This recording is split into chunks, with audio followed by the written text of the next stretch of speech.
How's it going, guys? Derek Featherstun over at Pedigo Submission Fighting in Los Angeles. I'm here with Elijah Pearson. Now I see why they have to do multiple takes in movies. Elijah Pearson. Yeah, no, I can't. I need a cue card. I need a teleprompter. Uriel's gonna hold them for me. How's it going, guys? It's Derek Featherstun over at Pedigo Submission Fighting in Los Angeles, here with my man Elijah Pearson, and we're going to shoot another beginner video, 2 parts, okay guys? The first part today, we're going to cover how to hold side control, and then how to transition into proper knee on belly, and then we're going to come back in part 2 and we're going to do submissions for knee on belly, okay? So Elijah, let me have you down right here. So before I get into how we're going to hold side control, let's talk about what we're really trying to do when we get somebody in side control, okay? So 9 times out of 10, the person on bottom, their reposition is towards us, right? They always want to turn their head and their hips towards us. Now, occasionally you will get the person that likes to turn away and turtle, but I usually tell people that your escape should almost always be towards the person, right? The guys that like to chase the back, they want you to turn away. The whole reason they're turning your head and your hips is hoping that you turn away. So if you go to turtle, the guys that like to back chase, their eyes will just get big.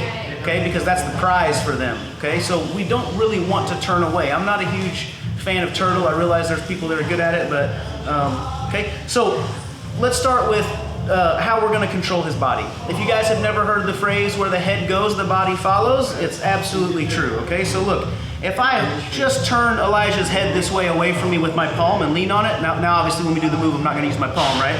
But it's already hard for him to turn his hips towards me, okay? Now, when I put shoulder pressure on his chin to turn his face, and I come down here by his butt, down here low on the ground by his hip, and I start to lift his hip off the floor to turn it away from me, then it's extra hard for him to turn into me, okay? So how do we want to hold him in that way?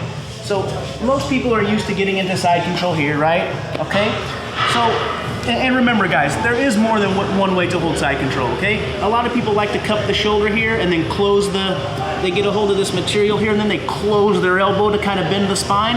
I like that, but look, I'm a big fan of making people pay when you pass the guard. That's what I always tell my guys. First thing you need to do when you pass somebody's guard, make them pay, okay? So I want to turn Elijah's face away from me and I want to turn his hips away from me.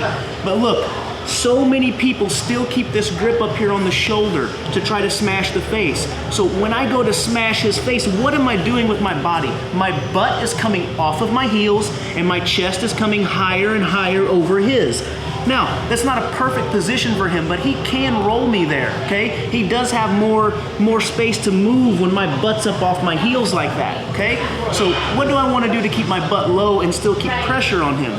I'm gonna take this hand and I'm gonna put it flat down his spine. Now, if he's not already trying to shrimp and turn into me where I can get this here, if he's flat on his back, look, I can just cup this elbow and just rock my my laces to the floor. So I'm on my toes right now. I just let my laces touch the floor and slap his back, okay? Now look, my shoulder's on his chin.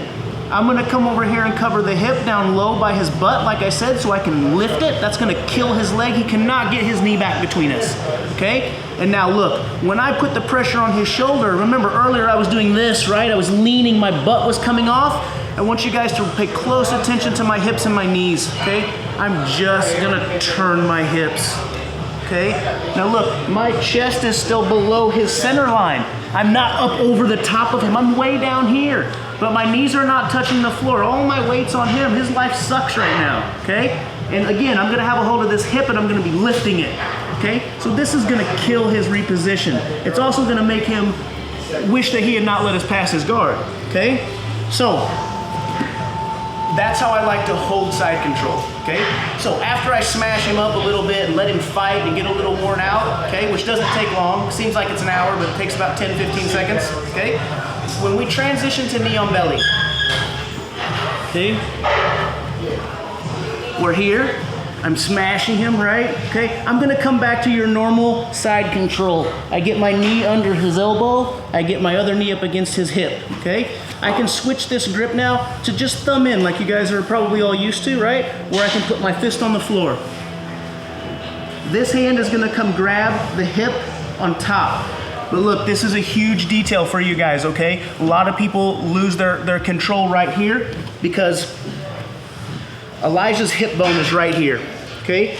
If my elbow is inside his hip, he has space to turn into me and reposition, okay? So when people grab this grip, your elbow has to be able to check that bone right there, okay? And what happens is, if he goes to reposition, I can just turn my arm down towards the floor and re-scoop his hip, okay? Now I just come back and grab it again and smash him again. And then we can go right back to it, right? Go back and try it again, okay? But as long as I'm checking his hip bone with my elbow there, I can always stop his reposition, okay? And go right back to work. Now, another thing that so many people do, it's not necessarily wrong, I just have a different way that I like to do it. So many people like to just pop up, boom, right? So that gives the other person a lot of space again to push away, to shrimp away, okay? So what I teach my guys to do is, I call it step, pivot. I'm actually going to use not my knee that's going to go on his belly, but I'm gonna use my other knee first, and I'm gonna step it up, and I'm going to smash his shoulder and his arm with it, okay? So we're here. I got his hip checked. I have my grip here. Look, my first step isn't going to be with my right knee, it's gonna be here. And now look, my toes are not going to move. When my left knee closes, my right knee opens. I got all my weight right here on this arm. It doesn't matter what he's doing with it. I'm gonna smash it out of the way. You can see my elbow straight. I got his head stuck. I'm already pushing his hip away from me. Now I just step my right foot to his hip and I pivot again. Now I close my right knee on his belly and open my left knee. Right into the perfect position for knee on belly. I'm gonna pull his head lightly off the ground, and I'm already pushing his hip down, because where is that reposition? He wants to bring that hip towards me, so I'm going to smash it to the ground here. Okay? One more time. Okay? So, I got my good side control here, right? I smash him up, I make him pay, I come back to the knee under the elbow side control, I change the grip, I get my good grip on the hip here, making sure I check the hip bone. Even where his hand is now, that's not even where he wants it. He wants his hand inside. Okay? Look, step, pivot. Step, pivot. Perfect knee on belly right here. Okay? Here's a couple of different angles, guys, for you guys to get a good look at the hand position, the knee position, and how we're making the smooth transition.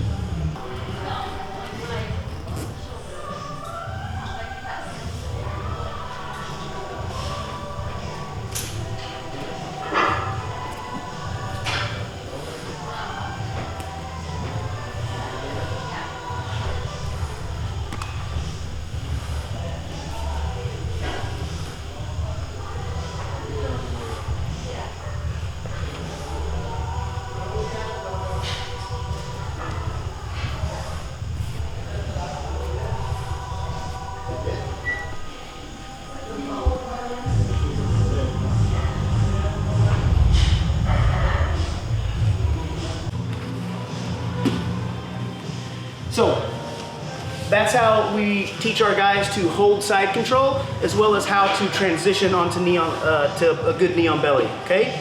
So come back for part 2, guys, and we're gonna go over submissions from knee on belly. Don't forget to like and subscribe to the page, and we'll see you guys soon.